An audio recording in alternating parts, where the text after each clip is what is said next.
यहाँ पे दादरा नगर कांग्रेस कमेटी की तरफ से स्वागत करता हूँ, आपका आभार व्यक्त करता हूँ। आज आपको बुलाने का पीछे का कारण यह था कि आप सभी को मालूम है कि कल हमारी पार्टी के सभी बैंक अकाउंट्स को भारतीय जनता पार्टी की केंद्रीय सरकार के इशारे पे इनकम टैक्स ने फ्रीज कर दिया। ये देश में पहला ऐसा मामला है कि लोकतांत्रिक व्यवस्था को पूर्ण तरीके से धराशायी करने का प्रयास किया जा रहा है। एक प्रमुख विपक्ष पार्टी जो 125 साल से इस देश में है, देश के आज़ादी में लड़ाई लड़ी, देश के आज़ादी के बाद देश को एक राह पर ले जाने का जिस पार्टी ने काम किया, उस पार्टी को चुनावी प्रक्रिया से पूर्णतया बाहर रखने की एक बहुत बड़ी साजिश इनकम टैक्स द्वारा केंद्र सरकार के इशारे पे किया गया है। आप समझते हैं कि ये जो केस है इनकम टैक्स का, यह हम 40 साल से लगातार लड़ रहे हैं और पिछले 7 साल से तो उच्च संस्थाओं में इसके लिए कांग्रेस पार्टी और इनकम टैक्स की लड़ाई जो है वो लड़ी जा रही है।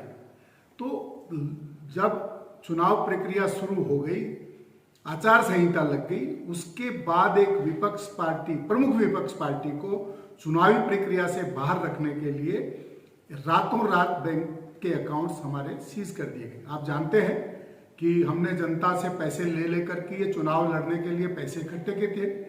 हमने कोई इलेक्टोरल बॉन्ड में तो मोदी जी जैसे 8,000 करोड़ रुपए इकट्ठे नहीं किए। हमें तो जनता ने जो पैसा दिया था वो बैंकों में था।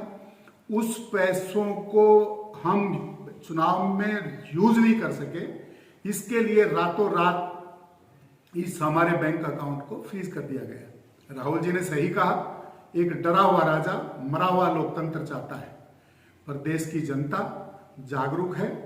हम लोग, हमारे राष्ट्रीय नेता श्री खड़गे जी ने, हमारी पूर्व राष्ट्रीय अध्यक्षा श्रीमती सोनिया गांधी जी ने कल जैसे प्रेस वार्ता में कहा कि हम इस चुनावी प्रक्रिया को बहुत ही प्रभावी ढंग से लड़ेंगे और इस अहंकारी भाजपा सरकार को धराशायी करेंगे।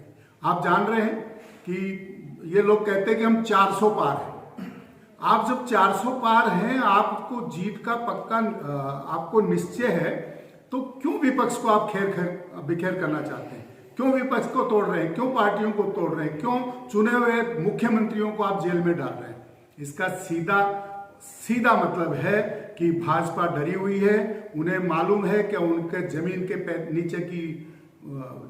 के नीचे की जमीन उनकी निकल चुकी है, लोग जाग चुके हैं और आगामी लोकसभा चुनाव में लोग उनको धराशायी कर देंगे।